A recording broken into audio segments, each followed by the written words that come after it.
जी का बेटी मीनाक्षी का शादी एक लड़का नैतिक के साथ हो जाता है।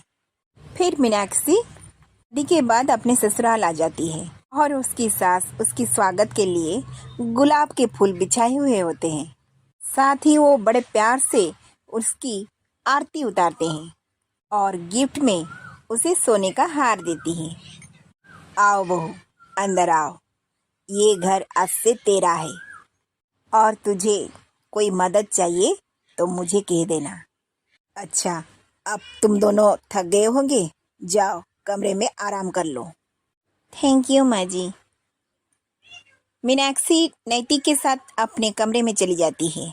फिर मीनाक्षी थकी हुई होती है, इसलिए सोते सोते उसकी आंख लग जाती है और अगले दिन सुबह वो 9 बजे उठती है। जब मीनाक्षी की आंख खुलती है तो वो चौंक सी जाती है। हे भगवान, 9 बज गए! बाप रे बाप, मेरी तो आंख लग गई थी। अब क्या करूं? माँ जी की तो डांट पड़ेगी। चलो चलती हूँ और जल्दी से चलकर तैयार हो जाती हूँ और माँ जी से माफ़ी मांग लेती हूँ। फिर मीनाक्षी की सास उसके कमरे में आते हैं। माँ जी सॉरी, वो क्या है ना, मैं ज़रा थक गई थी, इसीलिए सुबह सुबह जल्दी मेरी आंख नहीं खुली। हाँ बेटा, कोई बात नहीं, मुझे पता है नई नई शादी में ऐसा ही होता है। अच्छा, तुम फ्रेश होकर नाश्ता के लिए जल्दी आ जाओ।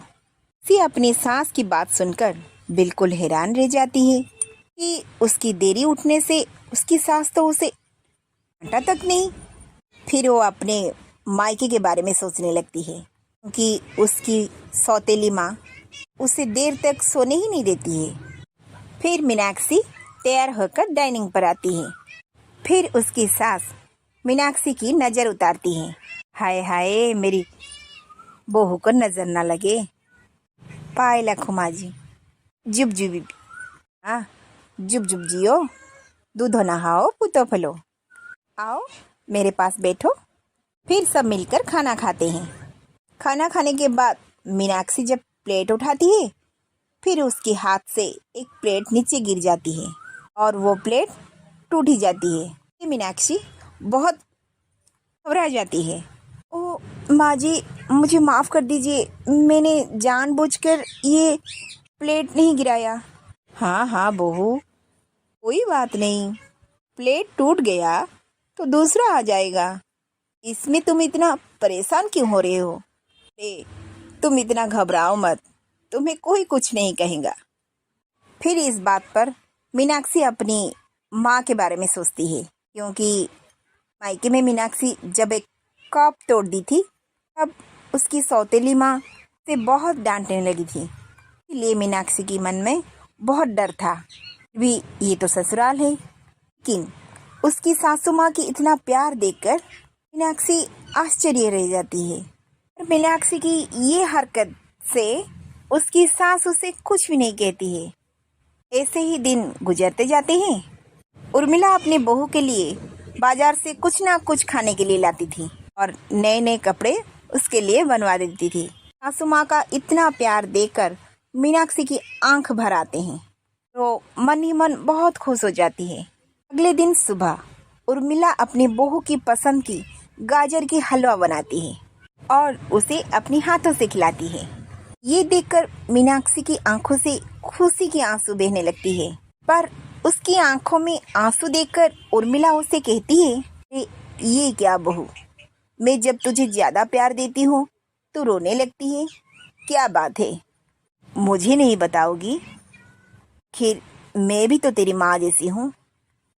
नहीं माँ जी, वो क्या है ना, आप तो बहुत अच्छी हैं। आप मेरी माँ जैसी नहीं, माँ ही है, क्योंकि मैं जब छोटी थी मेरी माँ गुजर गई थी।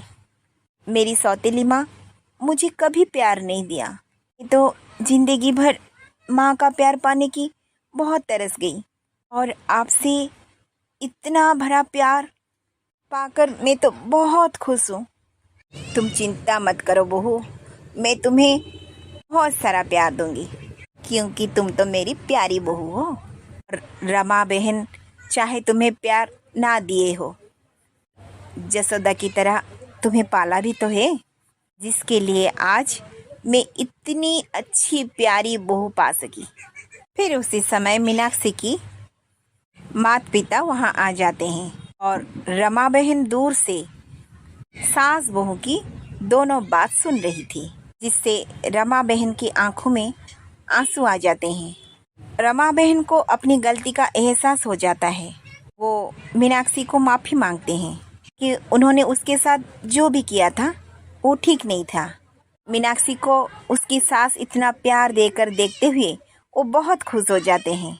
इसके बाद मीनाक्षी को अपने सासू माँ से और सौतेली माँ से बहुत सारा प्यार मिलता है।